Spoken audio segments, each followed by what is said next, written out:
ఆదికాండము 19వ అధ్యాయము. ఆ సాయంకాలమందు ఆ ఇద్దరు దేవదూతలు సొదొమ చేరునప్పటికీ లోతు సొదొమ గవిని యొద్ద కూర్చుండి ఉండెను. లోతు వారిని చూచి వారిని ఎదుర్కొనుటకు లేచి సాష్టాంగ నమస్కారము చేసి, నా ప్రభువులారా, దయచేసి మీ దాసుని ఇంటికి వచ్చి రాత్రి వెళ్ళబుచ్చి కాళ్ళు కడుగుకొనుడి. మీరు పెందలకడ లేచి మీ త్రోవను వెళ్ళవచ్చుననెను.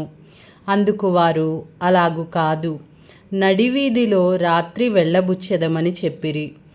అయినను అతడు మిక్కిలి బలవంతము చేసినప్పుడు వారు అతని తట్టు తిరిగి అతని ఇంట ప్రవేశించిరి. అతడు వారికి విందు చేసి పొంగని రొట్టెలు కాల్చగా వారు భోజనము చేసిరి. వారు పండుకొనక ముందు ఆ పట్టణస్థులు, అనగా సొదొమ మనుష్యులు, బాలురును వృద్ధులను ప్రజలందరూ నలుదిక్కుల నుంచి కూడి వచ్చి ఆ ఇల్లు చుట్టవేసి లోతును పిలిచి, ఈ రాత్రి నీ యొద్దకు వచ్చిన మనుష్యులు ఎక్కడా?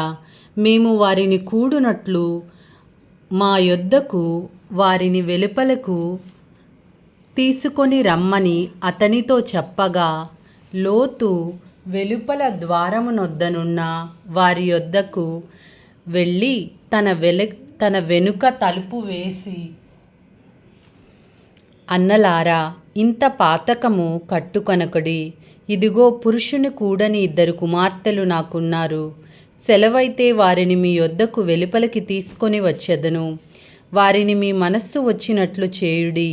ఈ మనుష్యులు నా ఇంటి నీడకు వచ్చియున్నారు గనుక వారిని మీరేమీ చేయకూడదని చెప్పినప్పుడు వారు, నీవు అవతలకి పొమ్మనిరి.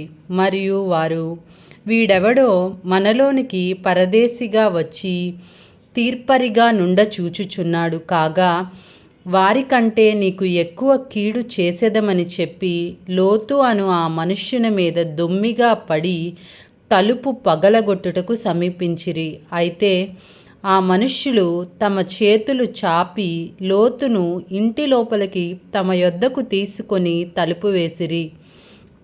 అప్పుడు వారు పిన్నలు మొదలుకొని పెద్దల వరకు ఆ ఇంటి ద్వారము దగ్గరనున్న వారికి కనుమబ్బు కలుగజేయగా వారు ద్వారము కనుగొనలేక విసికిరి.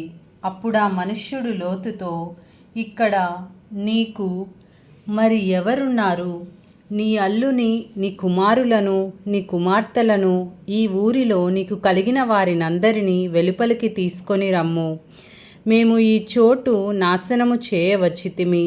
వారిని గూర్చిన మొర యెహోవా సన్నిధిలో గొప్పదాయను గనుక దానిని నాశనం చేయుటకు యెహోవా మమ్మును పంపెనని చెప్పగా, లోతు బయటకు వెళ్ళి తన కుమార్తెలను పెండ్లాడనయ్యున్న తన అల్లుళ్లతో మాట్లాడి, లెండి, ఈ చోటు విడిచిపెట్టి రండి. యెహోవా ఈ పట్టణమును నాశనము చేయబోచున్నాడని చెప్పెను. అయితే అతడు తన అల్లుళ్ల దృష్టికి ఎగతాళి చేయువాని వలె నుండెను. తెల్లవారినప్పుడు ఆ దూతలు లోతును త్వరపెట్టి, లెమ్ము, ఈ ఊరి దోషశిక్షలో నశించిపోకుండా నీ భార్యను, ఇక్కడనున్న నీ 2 కుమార్తెలను తీసుకొని రమ్మని చెప్పిరి. అతడు తడువు చేసెను. అప్పుడు అతని మీద యెహోవా కనికరపడుట వలన ఆ మనుష్యులు అతని చేతిని, అతని భార్య చేతిని, అతని 2 కుమార్తెల చేతులను పట్టుకొని వెలుపలకు తీసుకొని వచ్చి ఆ ఊరి బయట నుంచిరి.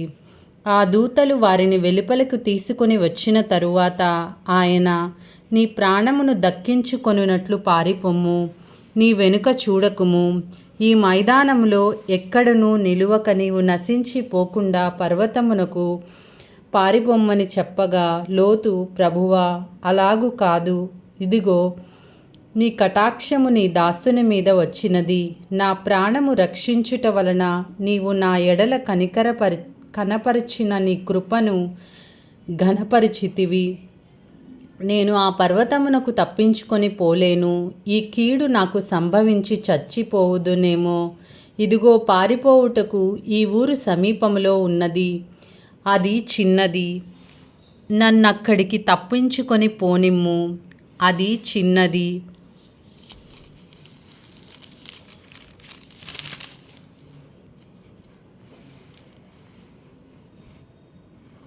గదా నేను బ్రతుకుదనని చెప్పినప్పుడు ఆయన, ఇదిగో నీవు చెప్పిన ఈ ఊరు నాశనము చేయను, ఈ విషయంలో నీ మనవిని అంగీకరించి తిని నీవు త్వరపడి అక్కడికి తప్పించుకొని పొమ్ము, నీవక్కడ చేరు వరకు నేనేమీయూ చేయలేననెను.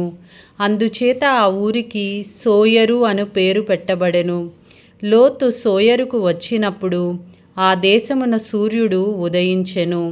అప్పుడు యెహోవా సొదొమ మీదను గొమొర్రా మీదను యెహోవా యొద్ద నుండి గంధకమును అగ్నిని ఆకాశము నుండి కురిపించి ఆ పట్టణములను ఆ మైదానమంతటిని ఆ పట్టణములలో నివసించిన వారినందరినీ నేల మొలకలను నాశనము చేసెను.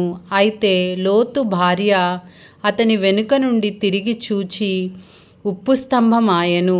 తెల్లవారినప్పుడు అబ్రహాము లేచి తాను యెహోవా సన్నిధిని నిలిచిన చోటికి వచ్చి సొదొమ గొమొర్రాల తట్టును ఆ మైదానపు ప్రదేశము యావత్తును చూడగా, అదుగో ఆ ప్రదేశపు పొగ ఆవము పొగవలె లేచిచుండెను.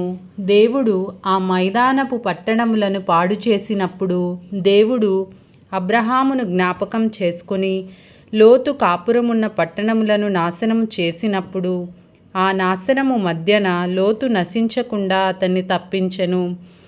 లోతు సోయరులో నివసించుటకు భయపడి తన 2 కుమార్తెలతో కూడా సోయరు నుండి పోయి ఆ పర్వతమునందు నివసించెను. అతడును అతని 2 కుమార్తెలను ఒక గుహలో నివసించిరి. అట్లుండగా అక్క తన చెల్లితో, మన తండ్రి ముసలివాడు, సర్వలోక మర్యాద చొప్పున మనతో పోవుటకు లోకములో ఏ పురుషుడునూ లేడు. మన తండ్రికి ద్రాక్షారసము తాగించి అతనితో శయనించి మన తండ్రి వలన సంతానము కలిగి చేసుకొందుము రమ్మని చెప్పెను. ఆ రాత్రి వారు తమ తండ్రికి ద్రాక్షారసము త్రాగించిన తరువాత అతని పెద్ద కుమార్తె లోపలికి వెళ్ళి తన తండ్రితో శయనించెను. కానీ ఆమె ఎప్పుడు శయనించెనో ఎప్పుడు లేచిపోయెనో అతనికి తెలియలేదు. మరునాడు అక్క తన చెల్లెలితో, నిన్నటి రాత్రి నా తండ్రితో నేను శయనించి తిని ఈ రాత్రి అతనికి ద్రాక్షారసము త్రాగించిన తరువాత నీవు లోపలికి వెళ్ళి అతనితో శయనించుము, అలాగున మన తండ్రి వలన సంతానము కలగజేసుకొందుమని చెప్పెను. ఆ రాత్రియు వారు తమ తండ్రికి ద్రాక్షారసము త్రాగించిరి. అప్పుడు ఆ చిన్నది లేచి అతనితో శయనించెను. ఆమె ఎప్పుడు శయనించెనో ఎప్పుడు లేచిపోయెనో అతనికి తెలియలేదు. అలాగున లోతు యొక్క 2 కుమార్తెలు తమ తండ్రి వలన గర్భవతులైరి. వారిలో పెద్దది కుమారుని కని వానికి మోయాబను పేరు పెట్టెను. అతడు నేటి వరకు మోయాబీయులకు మూలపురుషుడుగా ఎంచబడును.